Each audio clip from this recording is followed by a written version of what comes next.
Hello, welcome दोस्तों to my channel. My name is Ashish Kaushik और ये मेरी क्वालिफिकेशन है। जैसा आप देख रहे हो, मैंने डिफरेंट कंपटीशन एग्जामिनेशंस भी निकाले हैं, just like RRB JE electrical, UPPCL JE electrical, NPCIL scientific assistants. इन सब एग्ज़ाम्स में मैं पास था। इसके बाद इस वीडियो में जनरली हम देखने वाले हैं, इस सीरीज़ में हम एंटरप्रेन्योरशिप एंड डेवलपमेंट, जो डिप्लोमा इंजीनियरिंग में एक सब्जेक्ट होता है IMED, उसके बारे में हम पढ़ रहे हैं। तो मैंने इसका पहला chapter concept and functions of entrepreneur complete आपका करवा दिया था। अब इस वीडियो में हम जनरली देखेंगे कि एंटरप्रेन्योरशिप एंड डेवलपमेंट प्रोसेस से क्वेश्चंस किस तरीके के डिफरेंट कंपटीशन एग्जामिनेशंस में आ रहे हैं, वो आपको अच्छे से कवर होने चाहिए। तभी आप फ्यूचर में, अगर आप गवर्नमेंट सेक्टर में या किसी भी सेक्टर में सक्सेस होने का प्लान देख रहे हैं, विज़न है आपका, तो आपका ये सब्जेक्ट अच्छी तरह से क्लियर होना चाहिए। भले ही आपको इसमें इंटरेस्ट आए ना आए, लेकिन आपको ये करना ज़रूर है। और इस सीरीज़ में जनरली मैंने ये वाला चैप्टर जो IMED होता है सब्जेक्ट, ये इतने अच्छे तरीके से पढ़ाया है कि इसमें आपको बिल्कुल भी बोरियत फील नहीं होगी और आप बड़ी मज़े से इस पूरे सब्जेक्ट को कवर कर लेंगे। तो अगर आपने मेरी प्रीवियस वीडियोज़ नहीं देखी हैं तो उनको ज़रूर देखिएगा, तो आपको इससे रिलेटेड थ्योरी पूरी कवर हो जाएगी। और हम इसमें जनरली MCQs को करने वाले हैं, जो UPPCL या SJVNL का भी एग्ज़ाम हुआ था हाल फिलहाल में, या TCS जितने भी एग्ज़ाम कंडक्ट करा रही है उन सब में कैसे क्वेश्चन इस सब्जेक्ट से रिलेटेड आ रहे हैं। राइट, तो चलिए इस वीडियो को स्टार्ट करते हैं। ये हमारा मेंटरशिप का ग्रुप है, इसमें ये हमारे सभी जुड़े हुए हैं। ये आपको डिप्लोमा करने के बाद चाहे प्राइवेट सेक्टर हो या गवर्नमेंट सेक्टर हो, सारे सेक्टर्स में अच्छे तरीके से गाइड करेंगे कि किस तरीके से आप सक्सेस हो सकते हैं। राइट, तो चलिए स्टार्ट करते हैं सीरीज़ को। देखिए पहला क्वेश्चन है, which parameter is not considered in the cash flow statement. मतलब ये एक्टिविटीज़ आपको दे रखी है, कुछ trading activities, operating activities, financing activities, investing activities. तो इनमें से कौन सा पैरामीटर कैश फ्लो स्टेटमेंट से रिलेटेड नहीं है, मतलब कैश फ्लो स्टेटमेंट के अंतर्गत नहीं आता, ये हमें इसमें पूछा हुआ है। तो देखिए ट्रेडिंग एक्टिविटी क्या होती है, जैसे हम ट्रेड करते हैं ना, जैसे कहीं से कुछ खरीदा कहीं पर बेच दिया, ये हमारा ट्रेडिंग का काम होता है। ऑपरेटिंग एक्टिविटीज़ होती हैं, फाइनेंसिंग एक्टिविटीज़ जैसे पैसे का लेन देन, इन्वेस्टिंग जैसे हम कहीं पर कुछ इन्वेस्ट करते हैं, जस्ट लाइक हमें ज़मीन खरीदनी है तो हम ज़मीन को खरीदने में इन्वेस्ट कर रहे हैं। तो ये कई सारे तरीके की एक्टिविटीज़ हमें यहाँ पर दे रखी हैं। इसमें हमें ये बताना है कि कैश फ्लो स्टेटमेंट के अंतर्गत किस एक्टिविटी को हम कंसिडर नहीं करते। तो सबसे पहले हम जानते हैं कैश फ्लो स्टेटमेंट होते हैं। देखो, the statement of cash flow और the cash flow statement CFS is a financial statement that summarize the amount of cash and cash equivalent entering and leaving the company.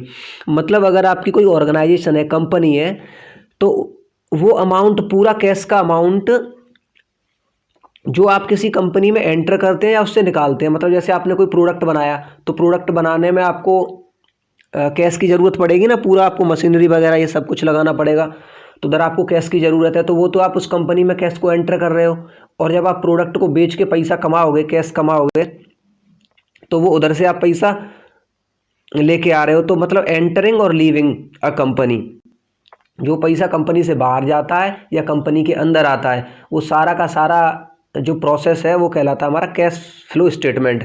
इसके अंतर्गत देखो कई सारी चीज़ें आती हैं, जैसे there are 3 sections in the cash flow statement: operating activities, investment and financing activities. तो 3 तरह की एक्टिविटी इसके अंतर्गत आती हैं। तो ये 3 तो हमारी, देखो, ऑपरेशन, फाइनेंसिंग एंड इन्वेस्टमेंट, ये 3 तो होंगे नहीं। ट्रेडिंग एक्टिविटी उसमें नहीं दे रखी थी, तो trading activity is not considered in the cash flow statement, ये इसका ऑप्शन राइट हो जाएगा।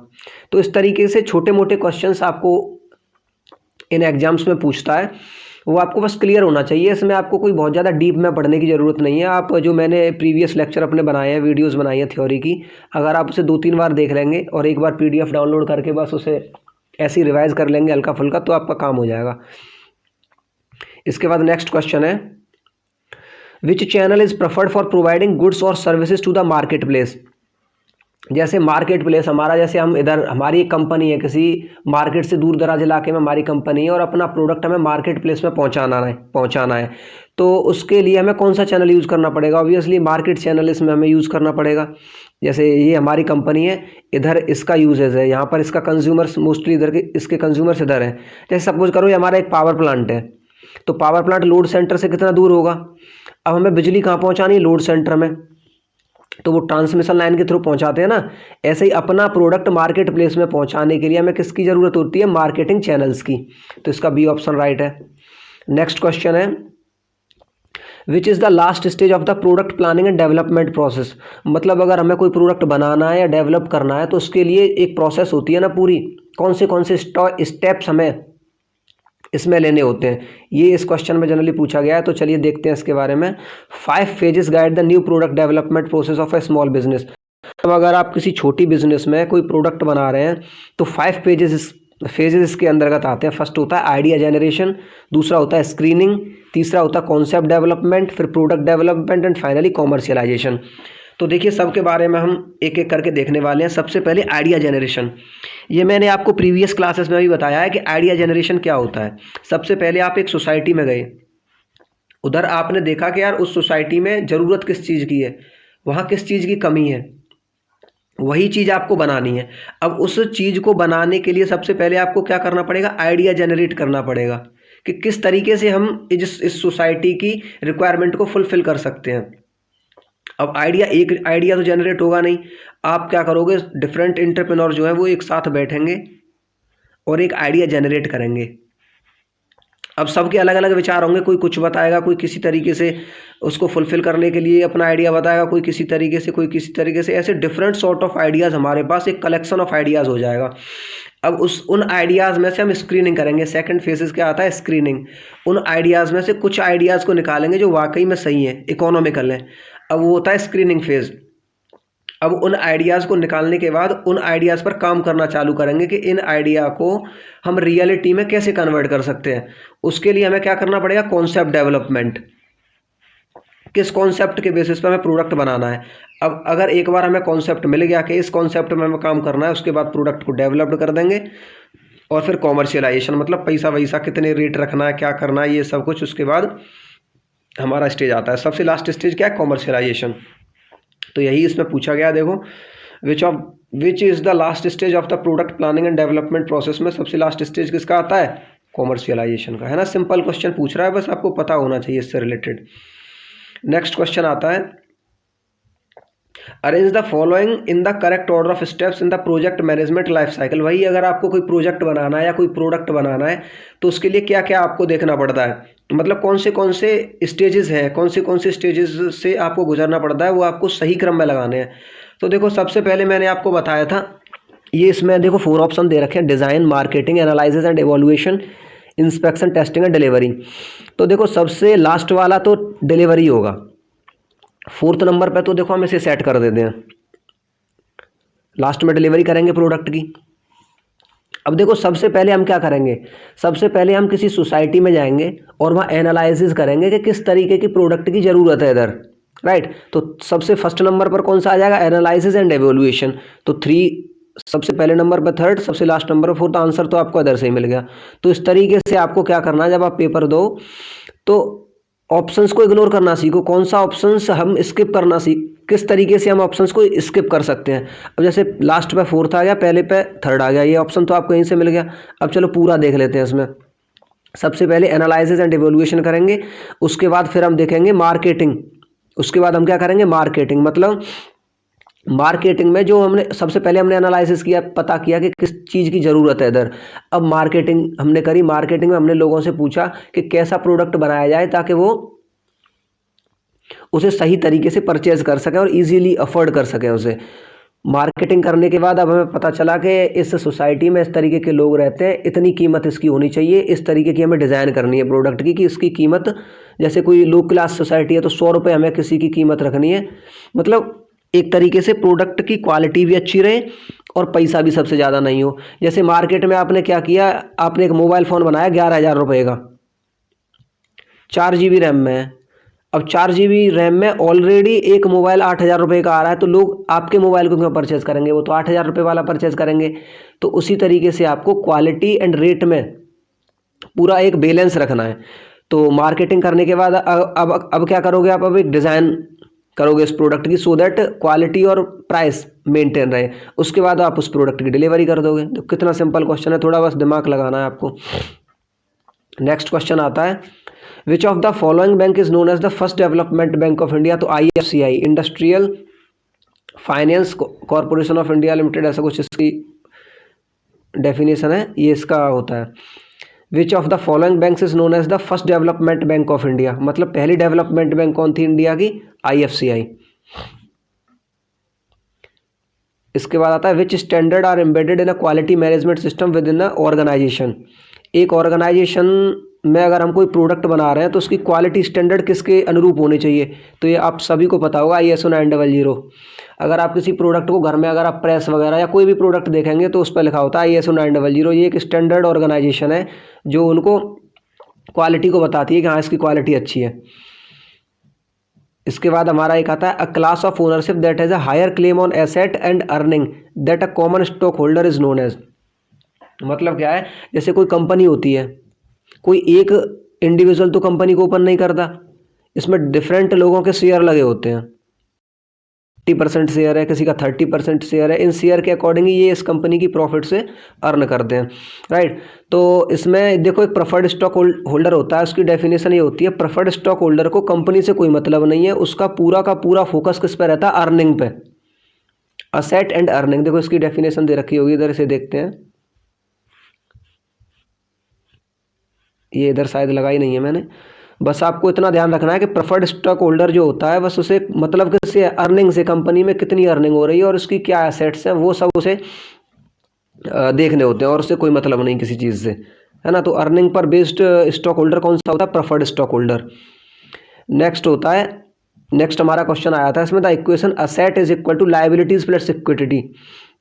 तो ये देखो कंपनी में आपने बैलेंस शीट के बारे में सुना होगा। बैलेंस शीट में जनरली हम कंपनी का पूरा लेखा जोखा रखते हैं, क्या लायबिलिटीज़ हैं, क्या इक्विटी है, ये टोटल हम इसमें रखते हैं बैलेंस शीट में। ये इसमें पूछा था। देखो बैलेंस शीट क्या होती है? The term balance sheet refers to a financial statement that are reports a company assets, liabilities, share holder equity, specific, मतलब पूरा टोटल कंपनी का लेखा जोखा किस में रखते हैं? हम बैलेंस शीट में रखते हैं। तो यही इसमें पूछा था, the equation assets is equal to liabilities plus equity is related to balance sheet. Next question आता है what is the form of LOB, line of business, which generation of entrepreneur use EDP। तो देखो मैंने आपको पूरा एक chapter complete करवाया concept and function of entrepreneurship. उसमें मैंने आपको बताया था कि एंटरप्रेन्योरशिप EDP प्रोग्राम है, ये मतलब किस तरीके के एंटरप्रेन्योर्स हमें तैयार करना है।